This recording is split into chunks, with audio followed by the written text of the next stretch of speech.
Back in August of 2023, I created a retrospective on two classic Batman games, both for the Nintendo Entertainment System. I talked about Bat Fever. I talked about how the 1989 Tim Burton directed film starring Michael Keaton and Jack Nicholson ushered in a whole new world of merchandise and memories. And while I only covered those two games, this certainly wasn't the extent of Bat Fever. No way. In 1992, Batman Returns hit the big screen, this time adding massive stars like Christopher Walken, Michelle Pfeiffer, and Danny DeVito to the cast. This sequel was another smash hit, and along came new toys, new clothing, and yeah, you guessed it, brand new video games. But the crossover from Batman to Batman Returns wasn't the only major shift in the entertainment scene. The Super Nintendo and Sega Genesis had arrived, each with their own impressive library of games boasting richer music, better graphics, and deeper gameplay. The Caped Crusader made his leap into the next generation with all of his greatest rivals in tow, across several different titles. The movie-based Batman Returns is a beat-em-up with impressive visuals. Revenge of the Joker on Genesis left a bit to be desired. But these offerings aren't our focus today. Tim Burton's newest film was not the only Batman spectacle on the market at the time. Premiering in September of 1992, Batman, the animated series, became the television show for kids of my generation. These weekly stories introduced me to so many different villains and locales. My knowledge of the Dark Knight's gadgets and techniques seemed to improve with each new episode. It was incredible. The action figures were the star of many an afternoon showdown in the backyard. You know I was wearing the t-shirts to school. Come on. The animated series would be adapted into video game form in multiple iterations, the best of the bunch being The Adventures of Batman and Robin. That's one half of today's doubleheader. On the other side of the coin, maybe it's Two-Face's coin, is Batman Forever. This one was obviously based on the newest live-action film of the time. Now without Tim Burton in the director's chair, now without Michael Keaton donning the cape and cowl. Two new treks into a digital iteration of Gotham City, a brand new generation of consoles. Man, this was a whole new world of Dark Knight video games. That bat signal is shining bright. So I think it's time to get to work. Every video here on 616 Entertainment is made possible by my supporters over on Patreon. If you enjoyed the show here today, consider signing up. You'll get early access, exclusive videos and podcasts, and more. Pro Wrestling Tees has the merch. As always, thank you for watching.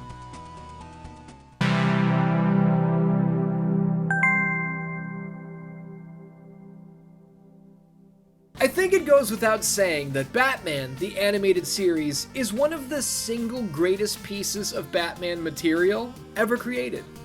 We've seen Adam West don the suit in the flesh. We've seen Michael Keaton, Val Kilmer, George Clooney, Christian Bale, Ben Affleck, Robert Pattinson.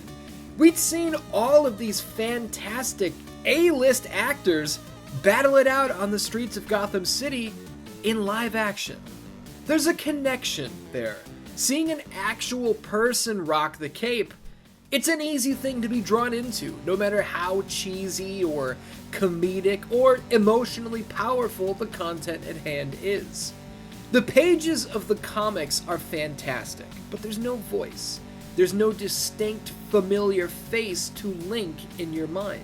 I'm saying all of this to springboard into just how influential the performances on the animated series both were back then and still are to this day. How many of you watching right now, how many of you still view Kevin Conroy as your Batman? What's the matter, Scarecrow? Can't handle your own medicine? Look at what you used to be. Let me help you find a cure. No! How many of you are going to leave a comment confirming that Mark Hamill's portrayal of the Joker is still the Joker in your heart and mind? Today is the day the clown cried. Well, that was fun. Who's for Chinese? The Adventures of Batman and Robin, our first game on the docket today, is obviously based on the animated series we hold so dear.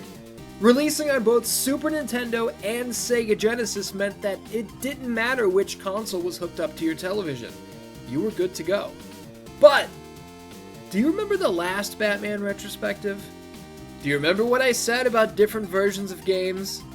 We've focused on the NES version here today, but have you ever laid eyes on the Game Boy port? It's 100% different from the NES release. Jump over into 16 bits on the Sega Genesis. Do you remember these days when each console had its own version of every game under the sun? Wouldn't you know it, these are completely different games yet again. It's such a wild concept. This used to happen all the time. Will this complicate today's video? Yeah, probably. But that's alright. Hey, at the end of the day, it's just more Batman video game goodness to sink our teeth into, isn't it? Here's what we'll do. We'll look at the Super Nintendo version first, then pop on over to the Genesis. How about it? Konami were once a legendary video game publisher and developer. From the Castlevania series to Contra, some Teenage Mutant Ninja Turtles classics, you got Dance Dance Revolution, Silent Hill, Metal Gear. I'll just cut the list right there. Even though there's plenty more to say, we'll be here all day. Konami not only published, but developed the Super Nintendo version of The Adventures of Batman and Robin. How do you like that? Batman, under the same umbrella as Dracula, Solid Snake, Pyramid Head. He wouldn't cross over with any of these other licenses, I'm just spitballing here.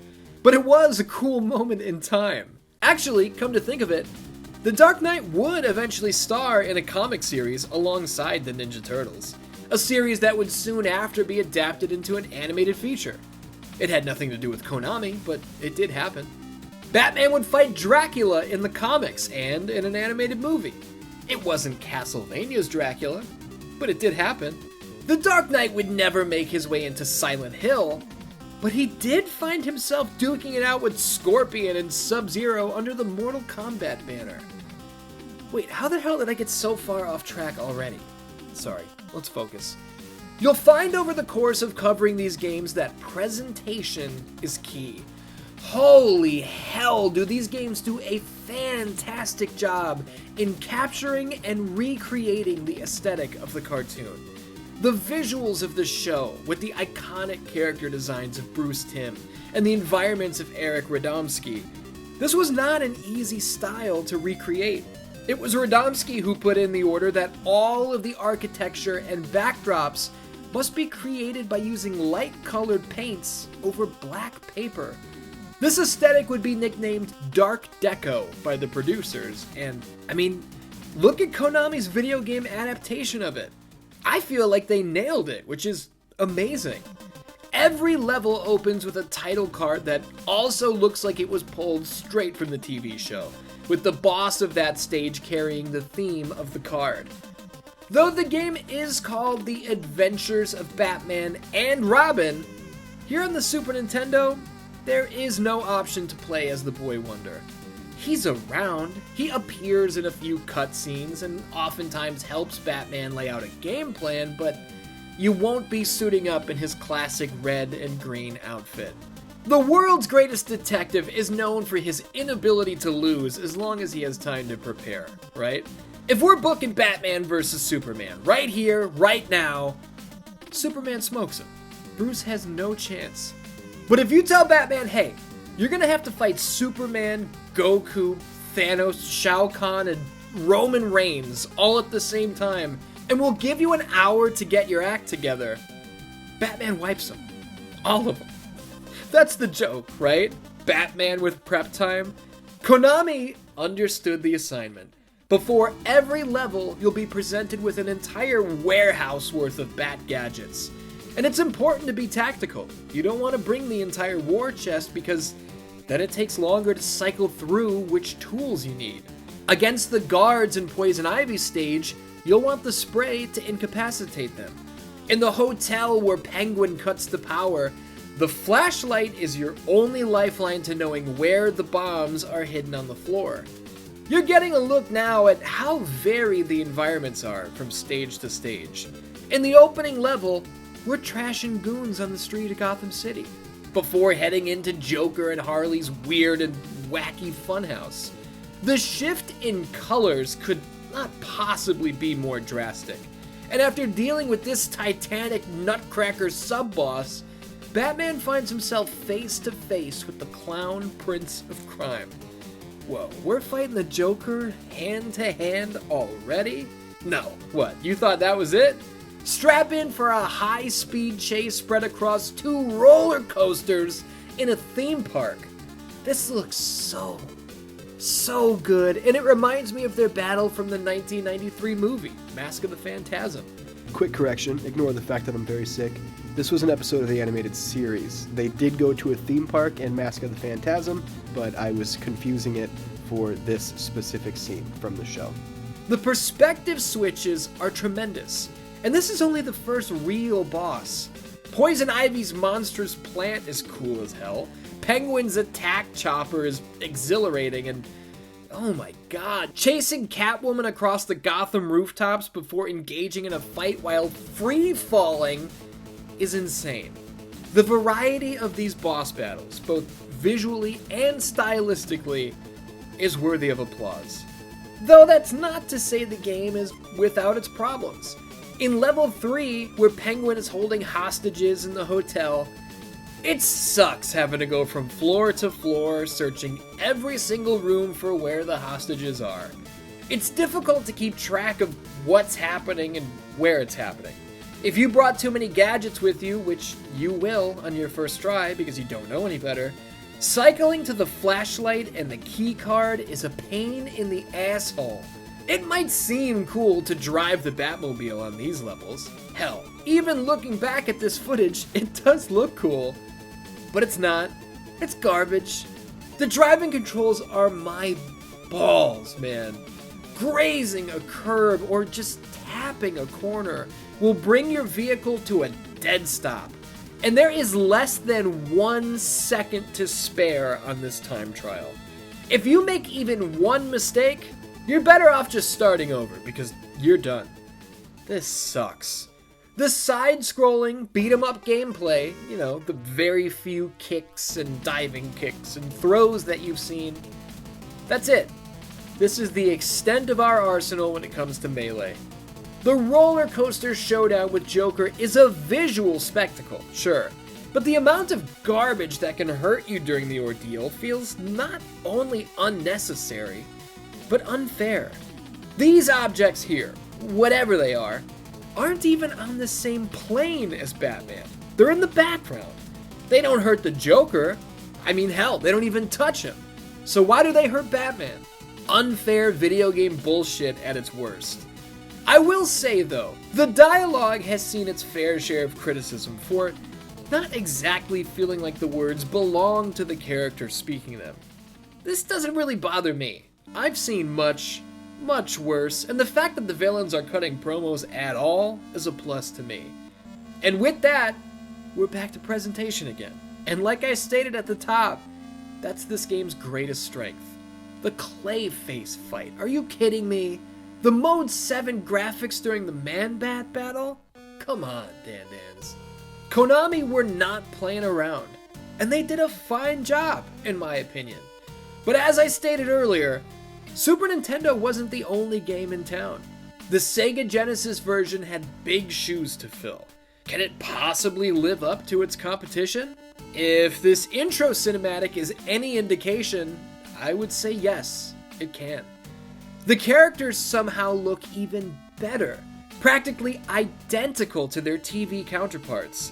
The lead artist on the Genesis version was a man by the name of Stephen Thompson, who worked on Riddick Bowe Boxing right around this same time. Stephen's still in the business, too, recently serving as the VFX lead on Zombie Army 4, as well as Avatar, Frontiers of Pandora. The soundtrack is amazing, too. Not that it wasn't on the Super Nintendo, but the Sega Genesis music just hits, man. Clockwork Tortoise Inc. were the team in charge here on the Sega front, manning both the Genesis and Sega CD versions of the game. I've never played the Sega CD version, so I'm not going to get into it, but I will briefly mention that, yes, this is a third version of the game that is completely different. The Sega CD technology allowed for Clockwork Tortoise to include tons of animated videos, which is awesome, and check out these Batmobile stages. I hope you like them because this is the entire game on Sega CD. Yes, I'm serious. You thought there was too much Batmobile in Arkham Knight? Goodness gracious. Now back to the Genesis. The platforming, beat-em-up style of the Super Nintendo version is gone, replaced by a run-and-gun layout. Your Batarang can be powered up with items dropped by defeated enemies, almost making this feel like Batman jumped into the world of Contra. You would think this version was the one developed by Konami, right? I find that, even with the Super Nintendo version looking as impressive as it did, the Genesis version just pushes it to a whole new level. The backgrounds are astounding. The scale of the bosses is insane. Look at Joker's hot air balloon.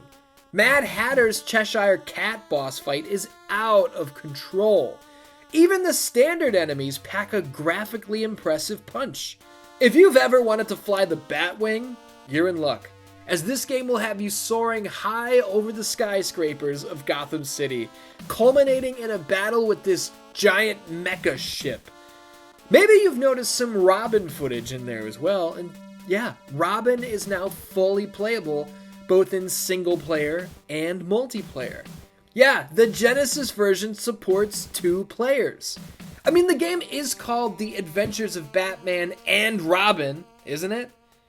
One of the most insane levels is the Mad Hatter's psychedelic trip stage. What the hell does that mean? Look at this. You're bouncing from mushroom to mushroom before the entire level around you begins to break down, almost as if your very reality is a digital illusion. Then a big-ass Paul Bunyan robot stomps into the scene. Next thing you know, you're inside of some sort of red-hot liminal space on a jetpack, blasting chains of electrified toys out of the sky before shrinking down and fighting across a never-ending dinner table with graffiti of Batman and Robin plastered on the walls. Then the perspective switches and Mad Hatter turns the table into a speeding racetrack through space with thousands of objects careening into the foreground, and holy shit, man. Even the title cards before a level starts are better here on the Genesis. And the overall presentation is much more cinematic. There are many occasions where this game reminds me of my favorite Sega Genesis game of all time, Castlevania Bloodlines. And that's a compliment of the highest order. I don't have nearly as many complaints here on the 16-bit Sega console, but my biggest issue is a tough one to overcome. You can't really tell from the footage you've seen, but holy shit is this game hard. Holy shit. The Super Nintendo version is no walk in the park either. In fact, let's state for the record that that one's insanely difficult too. Jesus, both of these will kick your ass to hell and back, and there's nothing you can really do about it.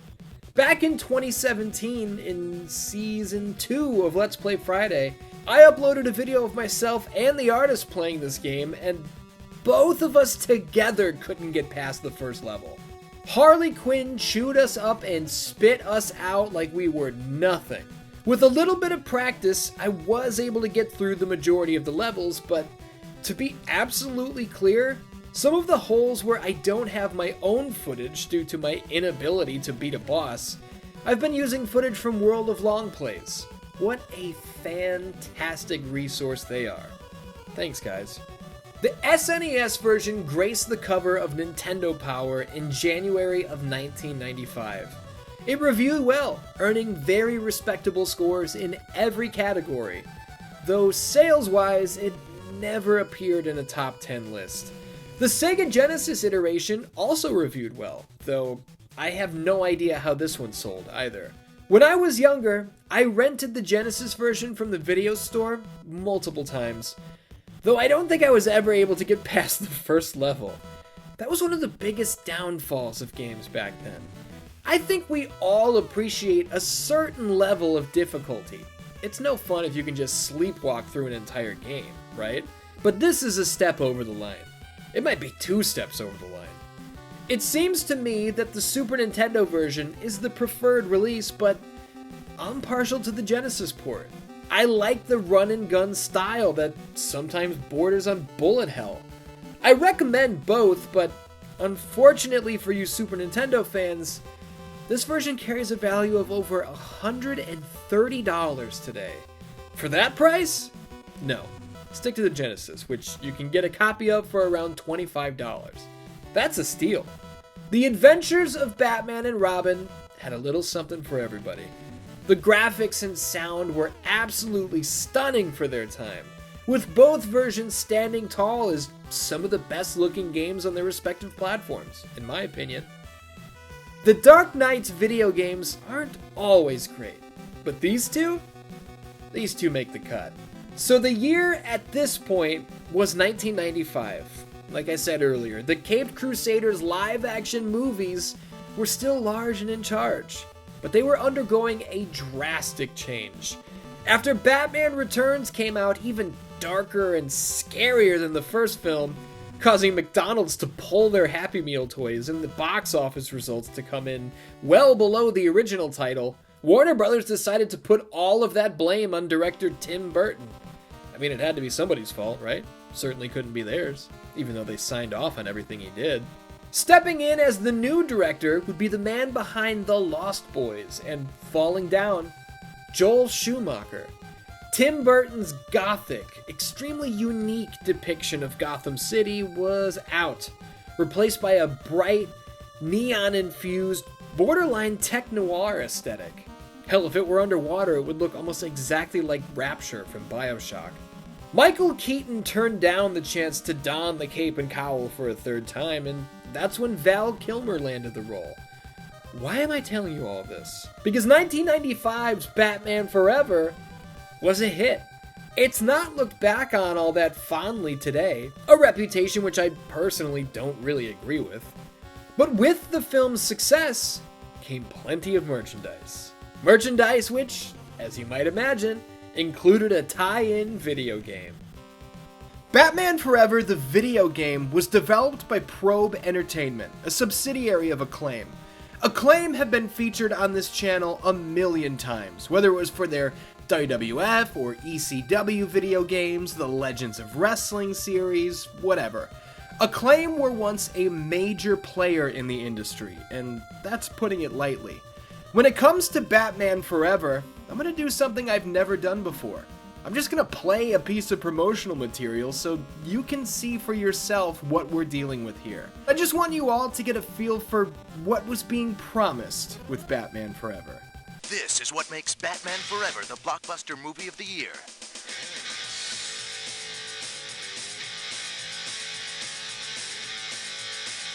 This is what makes Batman Forever the video game of the year. We were able to use the actual film script and work with the production crew before the film even started shooting. That way we have an edge over every other film platform or fighting game on the market. The Batman Forever video game uses real performances, real costumes, and actual talent from the film itself, including the real stuntmen. You can actually take their human performance and put it into the video game in a way that's never been accomplished before. Even the movie's backgrounds and sets were shot on location by an acclaimed crew to give the game its incredible realism. When you do a punch, you're gonna feel the weight of the human performer doing the punch. It actually feels like you're in the game. All of Batman Forever's unforgettable characters are in the game. Everybody's gonna love this one. The action is fantastic. Okay, so I find it bizarre that the first boast made in that video was that the developers of the game had access to the film's script before it even began shooting. And this gave Acclaim the edge over every film platform or fighting game on the market. What the fuck does that even mean? Why would a video game need an advantage over a film platform? What is it about having the Batman Forever movie script that would make this game better than Street Fighter or Mortal Kombat? And this game, I swear, there's really not much of a story to speak of at all. Thank God they had the script, right? You're just playing as Batman or Robin and beating up a bunch of great value goons in $14 Party City costumes, so what a bizarre thing to say that was. And speaking of Mortal Kombat, yes, if you've ever played this game before, or if you've ever seen the gameplay in action, you're aware that Batman Forever uses a style of gameplay that not only resembles Mortal Kombat, this game runs on the MK2 engine. That's a fact. That's real. I have no clue what the hell they were thinking with this idea, because it just doesn't work at all. Midway themselves would try out a platformer with their own Mortal Kombat controls, and they would learn firsthand how bad of an idea it is, but that's another tale for another time. This promotional video also claimed to use real performances and real costumes from the film itself. Let's dissect that. None of the actors portraying the characters in the movie are in the game at all. These are different people. So no, these are not real performances from the film. Not even the costumes are accurate. Robin looks like this in the movie. It's rubber or latex, it's muscled up gear. In the game, what the hell is this? A bright red and green fabric jumpsuit? So no, not even these costumes are from the film. And actually take your human performance and put it into the video game in a way that's never been accomplished before. This is total bullshit. These are digitized actors, meaning they were photographed in a studio and later superimposed into a video game. Pit Fighter used this style in the arcades in 1990. Games on the TurboGrafx-16 even experimented with this technology in the late 80s, though we all know it was Mortal Kombat that exploded this aesthetic into the mainstream. In no way, shape, or form is this something that has never been accomplished before. Batman universe we've created, you'll be able to go wherever you want, whenever you want. They know goddamn well that's not true, and so do you. Look, I'm gonna stop picking this apart. These guys, it's their job to put their game over. They're trying to sell copies. They're trying to move units onto shelves, into stores, into your Super Nintendo or Sega Genesis collection. But I like to call a spade, and bullshit is bullshit. You are absolutely not going to be feeling the weight of the punches, because even with the Mortal Kombat style approach, Batman Forever doesn't carry that sort of impact at all. This game sucks. It's really that simple. It sucks. And it was a colossal failure, both critically and commercially. It sounds like I'm already closing the book, and maybe I should, but I won't. Not yet. There are more details we can dive into first. I mean, I guess I can mention in the early goings that the gameplay you're seeing is entirely sourced from World of Longplays. Why? Because when I played on my Genesis, this happened. If the bat wants to play, we'll play.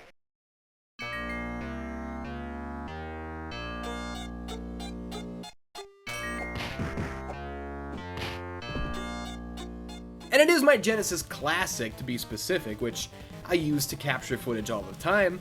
This never occurs. I do own a cartridge copy as well. That's right here. Thanks, Mr. Beef. But capturing footage through a shoot Genesis would be an unnecessary pain in the ass, and it would look like shit. So World of Longplays it is. I grew up with Batman Forever. I rented this game over and over from the local video store. I eventually owned it. I don't remember where it came from. Maybe it was a Funko Land grab one day. The memory completely escapes me at this point. But the fact of the matter is that I played this game a ton. And even as a child, I didn't particularly enjoy it.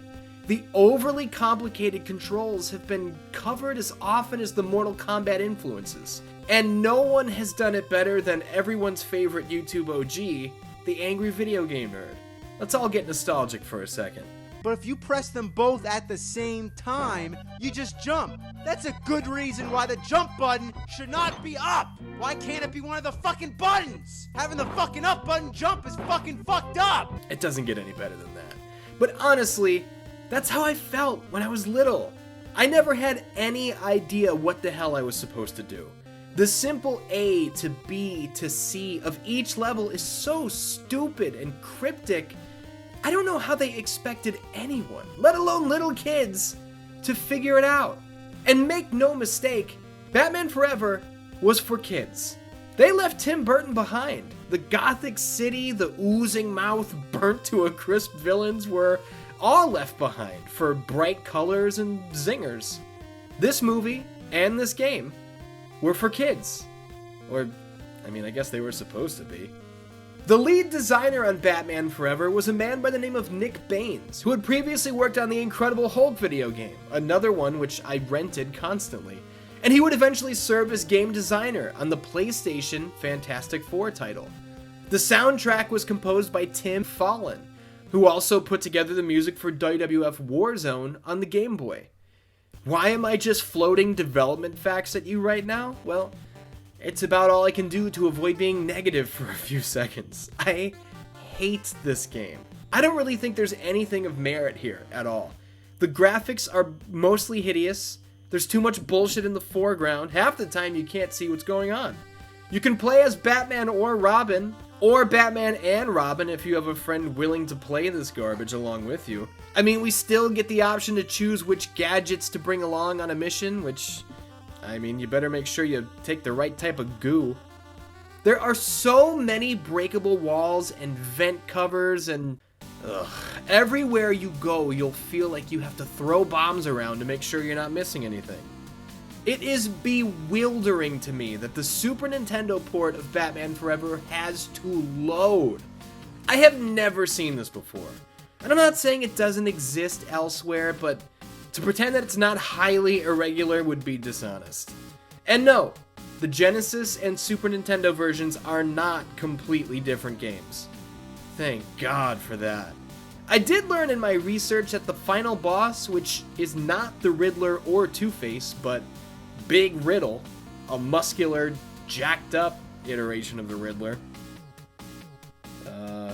I've read that this fight was intended for the movie, and that it was even in the script, just never shot, but I can't find anything to corroborate this claim at all. I've parsed through several movie scripts, none of them include any sort of Big Riddle, so if anyone has any information on that, let me know. The real riddle is this: how did Batman Forever fare at retail? Not well, at all.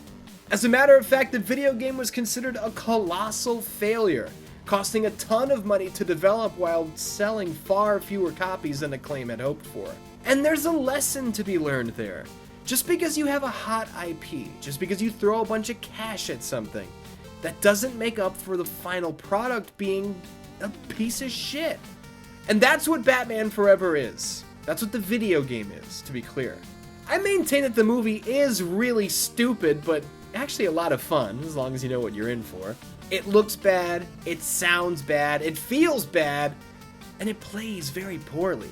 It is literally offensive to each and every sense a human being is equipped with. I haven't put the cartridge in my mouth, but I would imagine it tastes bad, too. Sometimes I cover shitty video games and people hit the comments with, "I actually like this game." No one will do that with Batman Forever. No one. And if you're even considering it, don't. If you already did, delete your comment. Bat Fever was large and in charge. It seemed like nothing could stop it. But for some, Batman Forever was the cure. So there you have it. 2 Batman games by title, but really 3 Batman games, since we looked at both versions of Adventures. This is another Patreon support project retrospective cross off the list. Thank you so much for your support. The new and improved list of goals is coming very soon, and hey, if you want more Batman, maybe a little Arkham action, let me know in the comments. We'll need the Patreon support to hit it, but I'm more than happy to set the goal. Thank you all for watching, and I'll see you next time.